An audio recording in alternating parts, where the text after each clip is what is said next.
Wall Street, we're talking about Bitcoin ETS, which is allowing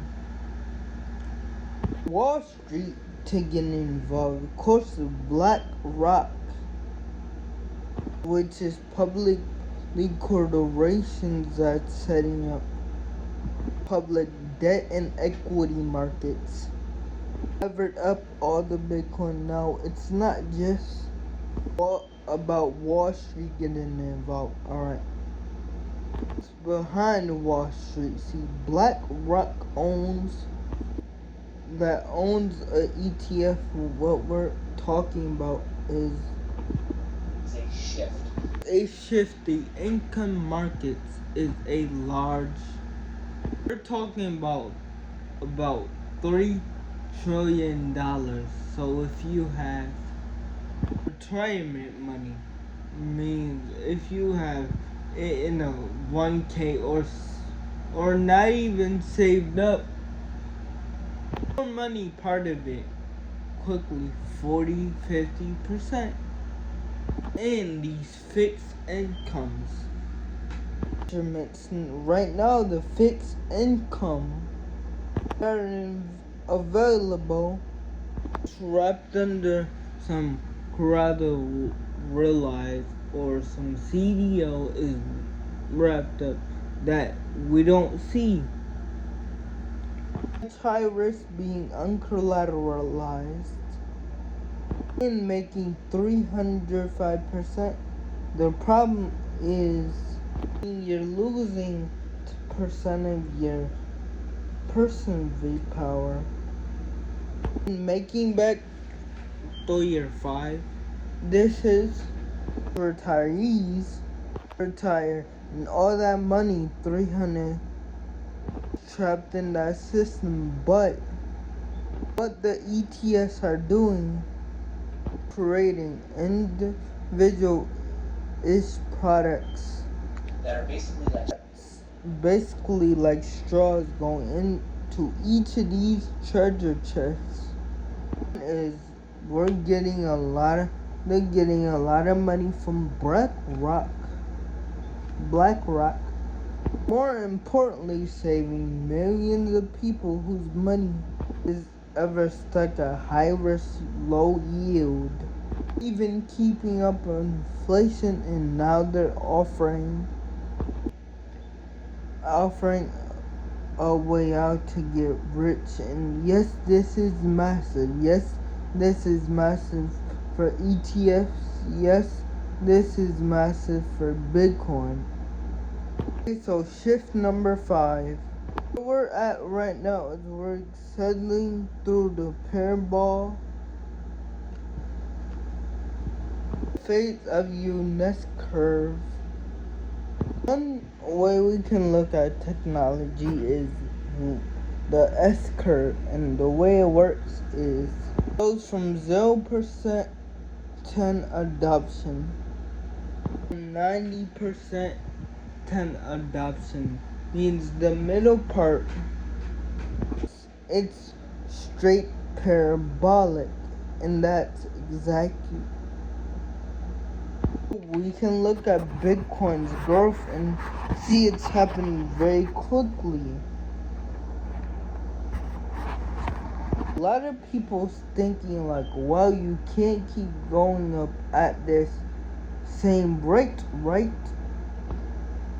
I mean, Bitcoin is up 100%. Last 3 years, it's up 462%. Most 5%. For the last 5 years, it's up 1,000. Talking about compounding Berkshire rate. If you haven't watched my channel, you should subscribe to my channel. I talk about cryptocurrency, and let's get right back into the video. A lot of people say they can't keep that up forever. It's gonna go from 20%. Maybe. Not sure. Not right now. As we accelerate to the S curve, we could see this asset start to re-accelerate.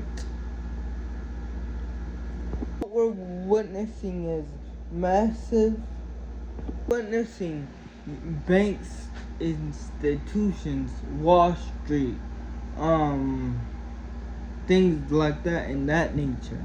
In time after retirement, you're watching banks go through the S curve is exactly the research side the fund, the opportunity fund, and you notice the world feels under chaotic, and that's no accident. So, back in 1997, two people made this book titling The Fourth Turning Truthing, and they proposed a starting the history moves predictable cycles 80 and 100 years. Each of these cycles are divided into 1 to 4 distinct phases or turnings, each phase lasting roughly 2 decades. Now, according to my nose itch. Society, culture, and politics around the way. Each turning is provided by a persuading move or turning, like seasons in a year. First comes the high, a period of strong social preheating. I mentioned the prosperity, booming economies, stable families, rising living standards. Next comes the awakening when younger generations traditionally established moms. Think of it energetic or chaotic of 1985. People challenged authority, responded by new lifestyles, and following that comes the unraveling by growing in. This is similar to the cultural wars, political division, and economic. A period where society granted. Finally, we reach the fourth thing, I should say. Old systems collapse, forcing society. History shows these periods often involve wars, evolution, economics, are widespread according to how we're actually living through one. In fact, he predicted decades ago we would be. What makes a fourth turning so significant, though?